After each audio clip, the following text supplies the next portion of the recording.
CM ವಿರುದ್ಧ ತನಿಖೆಗೆ ಹೈಕೋರ್ಟ್ನಿಂದ green signal ಸಿಕ್ಕಿದ್ದು ಲೋಕಾಯುಕ್ತದಲ್ಲಿ ಕೇಸ್ ದಾಖಲಿಸಿ ತನಿಖೆ ನಡೆಸೋದಕ್ಕೆ ಅವಕಾಶ ಇದೆ. ಆದರೆ ಅರ್ಜಿದಾರರು ಸಿಬಿಐ ತನಿಖೆಗೆ ಆಗ್ರಹಿಸ್ತಾ ಇದ್ದಾರೆ.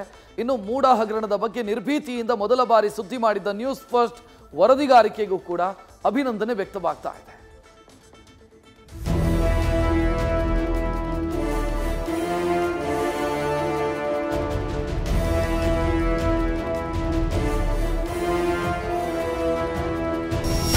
ಸಿದ್ದರಾಮಯ್ಯ ಹೆಗಲೇ ಇದ್ದ ಮುಡಾ ಕಂಟಕ ಮತ್ತಷ್ಟು ಬಿಗಿಯಾಗಿದೆ.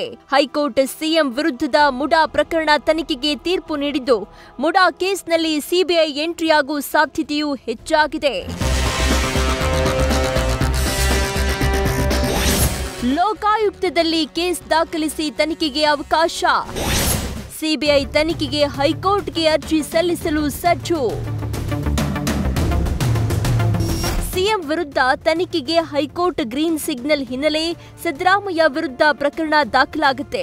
ಲೋಕಾಯುಕ್ತದಲ್ಲಿ ಕೇಸ್ ದಾಖಲಿಸಿ ತನಿಖೆ ನಡೆಸಲು ಅವಕಾಶವಿದೆ. ಆದರೆ ಅರ್ಜಿದಾರ ಸ್ನೇಹಮಯಿ ಕೃಷ್ಣ ಸಿಬಿಐ ತನಿಖೆಗೆ ಆಗ್ರಹಿಸಿ ಈಗಾಗಲೇ ಹೈಕೋರ್ಟ್ಗೆ ಅರ್ಜಿ ಸಲ್ಲಿಸಲು ಸಜ್ಜಾಗಿದ್ದಾರೆ. ಆಲ್ರೆಡಿ ಮಾನ್ಯ ಸರ್ವೋಚ್ಚ ನ್ಯಾಯಾಲಯ ಕೇವಿಟ್ ಹಾಕಿದೀವಿ. ಈಗಲೂ ಕೂಡ ಅದ್ರ ಬಗ್ಗೆ ಏನ್ ಮಾಡಬೇಕು ಅನ್ನೋ ಬಗ್ಗೆ ನಾವು ವಕೀಲರ ಚರ್ಚೆ ಮಾಡಿ ಮುಂದಿನ ಕ್ರಮ ತಗೊಳ್ತೀವಿ. ಇಲ್ಲಿ ಸಿದ್ದರಾಮಯ್ಯ ಪರ ವಕೀಲರಾದಂಥ ಅಭಿಷೇಕ್ ಮನು ಸಿಂಗ್ ಏನಿದ್ರೆ ಅವರು 2 ವಾರಗಳ ತಡೆಯಾಜ್ಞೆನ ಕೇಳಿದ್ರು. ಸೊ ಮಾನ್ಯ ನ್ಯಾಯಾಲಯ ಅದನ್ನು ಕೂಡ ಪರಿಗಣಿಸಿಲ್ಲ.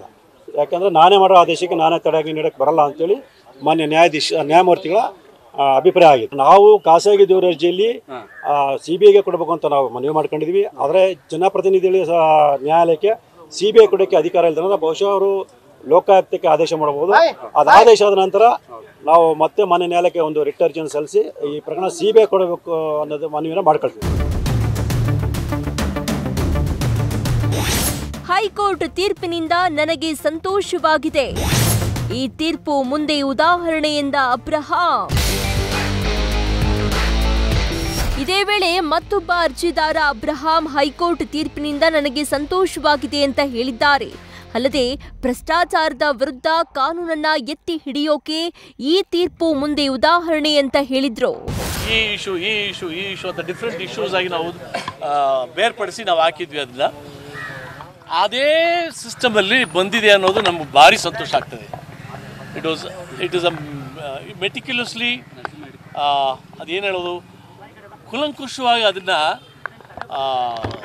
ಈ ಭ್ರಷ್ಟಾಚಾರದ ವಿರುದ್ಧ ಏನಾದರೂ ಈ ದೇಶದಲ್ಲಿ ಕಾನೂನನ್ನು ಎತ್ತಿಡಿಬೇಕಾದ್ರೆ ಈ ತೀರ್ಪು ಅದಕ್ಕೆ ಒಂದು ಮುಂದುದಾಹರಣೆ. ಸುಪ್ರೀಂ ಕೋರ್ಟಲ್ಲಿ ನಾವು ಕೇವಿಟ್ ಆಲ್ರೆಡಿ ಹಾಕಿದ್ದೀವಿ, ಹೋಗ್ತಾರೆ ಅಂತ ಗೊತ್ತು. ಅವ್ರಿಗಿರೋ ಕಾನೂನಾತ್ಮಕ ಹಕ್ಕದು ಬಳಸ್ಕೋತಾರೆ. ಈಗ ಡಬಲ್ ಬೆಂಚ್ ಬಂದು ಹಾಕ್ತಾರೆ. ಈಗ ನಮ್ಮದು ಕೇವಿಟ್ ಫೈಲಿಂಗ್ ಆಗ್ತಾ ಇದೆ. ಮುಡಾ ಹಗರಣದ ಸುದ್ದಿ ಮೊದಲು ಬಿತ್ತರಿಸಿದ್ದು ನ್ಯೂಸ್ ಫಸ್ಟ್. ನ್ಯೂಸ್ ಫಸ್ಟ್ಗೆ ಧನ್ಯವಾದ ತಿಳಿಸಿದ ಶಾಸಕ ಟಿಎಸ್ ಶ್ರೀವತ್ಸ. ಇನ್ನು ಹೈಕೋರ್ಟ್ ತೀರ್ಪಿಗೆ ಶಾಸಕ ಟಿಎಸ್ ಶ್ರೀವತ್ಸ ಸತ್ಯಮೇವ ಜಯತೆ ಅಂತ ಹೇಳಿದ್ರು.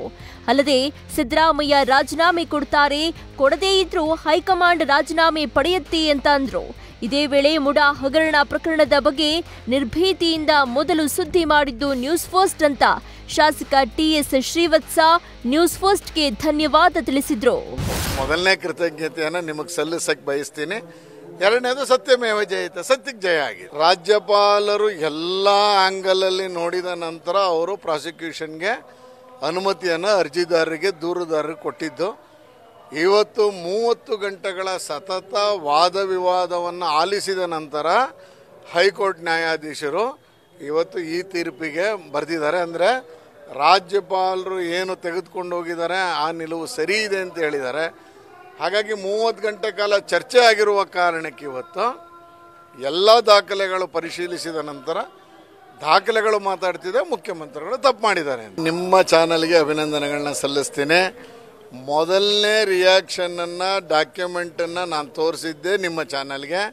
ಅದು ನಿಮ್ಮ ಮುಖಾಂತರ ನೀವು ಅವತ್ತು ಸತ್ಯ ಇದೆ ಅಂತ ಅನಿಸಿದ್ರಿಂದ ನೀವು ಇಡೀ ರಾಜ್ಯಕ್ಕೆ ಪ್ರಚಾರ ಮಾಡಿದ್ದೀರಿ. ಒಟ್ನಲ್ಲಿ ನಾನೇನು ತಪ್ಪು ಮಾಡಿಲ್ಲ ಅಂತ ಪ್ರಾಸಿಕ್ಯೂಷನ್ಗೆ ಕೊಟ್ಟ ಅನುಮತಿ ರದ್ದು ಕೋರಿ ಸಿಎಂ ಸಲ್ಲಿಸಿದ ಅರ್ಜಿ ವಜಾ ಆಗಿದೆ.